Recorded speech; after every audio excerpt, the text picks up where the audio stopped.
Ukraine's attempt to stop Russia failed, as Russia takes significant ground in Avdiivka. It's day 609 of Russia's operation in Ukraine. Let's dive deeper. Starting from Avdiivka. It has now become clear that Russia's massive armored push at the start of the offensive did not bring the desired result. However, this has not stopped Russian forces from changing their strategy and keeping constant pressure on Ukrainian forces. Many Ukrainian sources have also reported that Russia's pressure on the Avdiivka front is very high. In addition, they reported that their forces are transferring more units to this area in order to strengthen their garrison. At the northern flank of the city, Ukrainian forces, after the arrival of their reinforcements, started conducting counterattacks. It is said after several days of Ukrainian counterattack, Russian forces had to withdraw from the recently captured areas. This would only be temporary, as Russian forces, after changing their strategy, would start attacking again.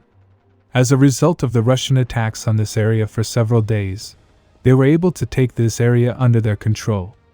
Ukrainian forces were particularly counterattacking very intensely in this area, as they did not want the Russian forces to move an inch. Because in order to extend this battle like Bakhmut, they have to hold this flank at any cost to prevent encirclement. They have been performing counterattacks with newly arrived units.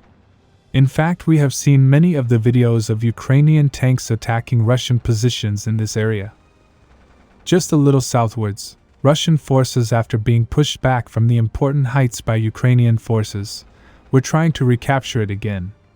After attacking it for several days, Russian forces were able to take the important heights under their control.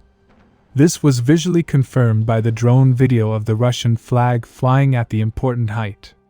Soon after, Ukrainian forces would try to take down the flag with the help of an FPV drone.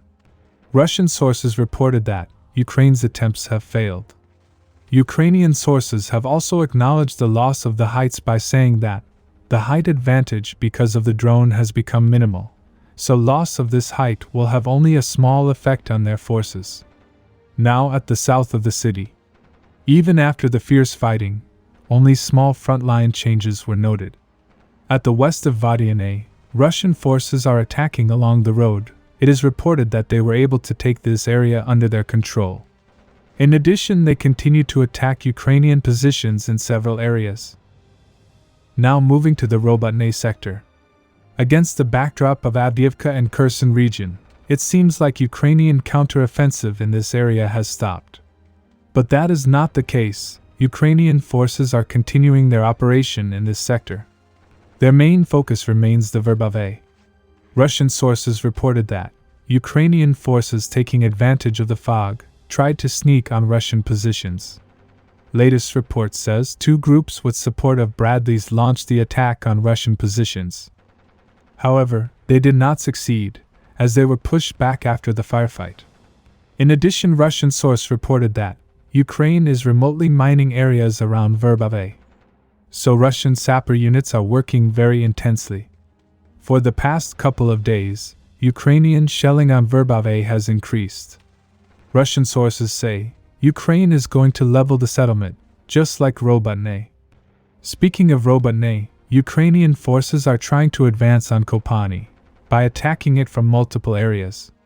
In a recent attack, Ukrainian forces were attacking Russian positions with help of Leopard tanks from west of Robotyne. However, the outcome of the attack was not in Ukraine's favor, as they lost 2 Leopard tanks. Russian sources have shared video of them striking Leopard tanks with FPV drones. It is reported that both tanks were destroyed. Now moving to the Kherson sector. Ukrainian forces, after their 2 successes, continue to hold position on the Russian side. Russian sources say Ukrainian forces are taking advantage of the foggy weather. At the railway bridge, it is reported that Ukrainian forces are transferring more manpower to the other side. While doing that, Russian forces were able to destroy 4 boats. Recently, Ukrainian forces attacked Peshchenivka. However, Russian forces with help of artillery and aviation were able to repel the attack. Russian artillery continued to strike Ukrainian units on the newly captured positions. Russian sources reported that Ukrainian forces lost around 40 soldiers and 19 equipment in this area. Subscribe for more frontline updates.